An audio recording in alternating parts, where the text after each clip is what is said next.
Equally respected journalist Steve Baker of Turning Point USA and The Blaze is reportedly facing misdemeanor charges for covering the protests on January 6th and has been told to turn himself in next week. To which Baker posted, misdemeanors? For what? Terrorism? Is there such a thing as misdemeanor terrorism charges? 60 other journalists entered the Capitol on January 6th. Do we all have to see the world through the same prism? Here we go, game on. I will not take a plea deal. I applaud his moxie and his commitment to fight. But the communists aren't playing. This isn't a game, it's war. And they don't care about how many bodies pile up in the gulag or the morgue. So to answer Baker's question, yes, all journalists are expected to see the world through the same prism, or else. Here to discuss is Emerald Robinson, host of The Absolute Truth with Emerald Robinson. Emerald, thank you so much for being with us. It's great to see you again. It's good to see you as well, Allison. Thanks for having me. Absolutely. Well, Emerald, let's start with Catherine Herridge. What are your thoughts on CBS returning the materials and on the House investigation now? Well, look, CBS was backed into a corner. They had to return her materials given the outrage that ensued following the news that they had not only laid her off, but seized her personal files and weren't going to allow her access. But you got to keep in mind, Allison, this was days between when they laid her off and then they've now returned the files. They've already had a chance to go through and find everything they wanted, which was a major part of this exercise anyway, right? Catherine Herridge is one of the best sourced reporters in Washington, D.C. She has reported extensively on whistleblowers who have shocking claims about the current president sitting in the Oval Office and his family.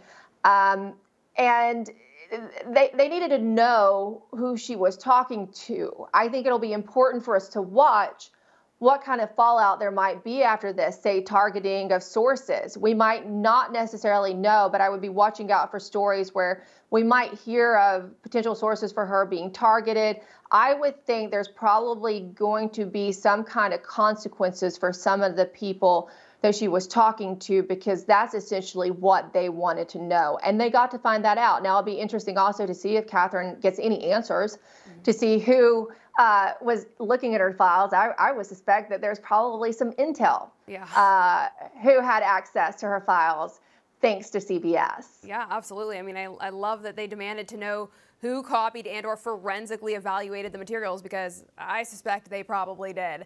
Didn't this also send a chilling signal to sources? And might her sources be endangered if they were discovered during a forensics review by CBS?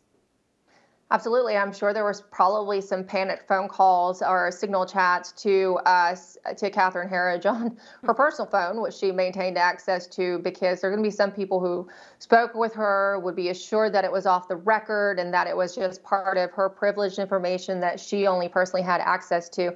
Because look, I've gotten calls from sources very upset when they feel like there's potential that they would be outed because they told you this in confidence. It was off the record, and that's standard journalistic practice, right? And we're supposed to have journalistic privilege. And I can tell you that is being chipped away to the point that it almost doesn't exist anymore.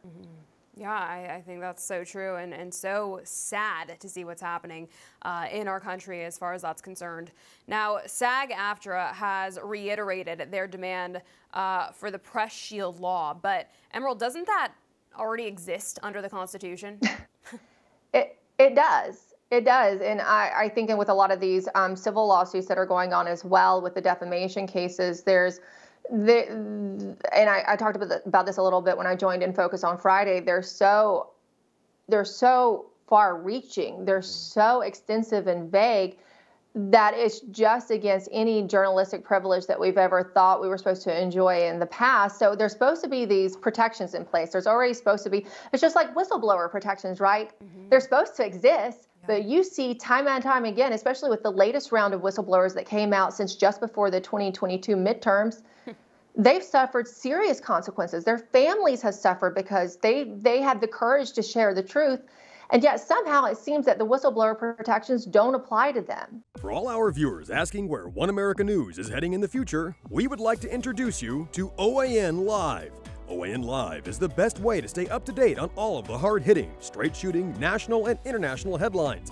And the best part is, OAN Live is only $4.99 per month. All the credible, honest, unbiased reporting One America News offers at a fraction of the cost of cable. Just go to OANN.com to easily sign up for OAN Live and stay informed.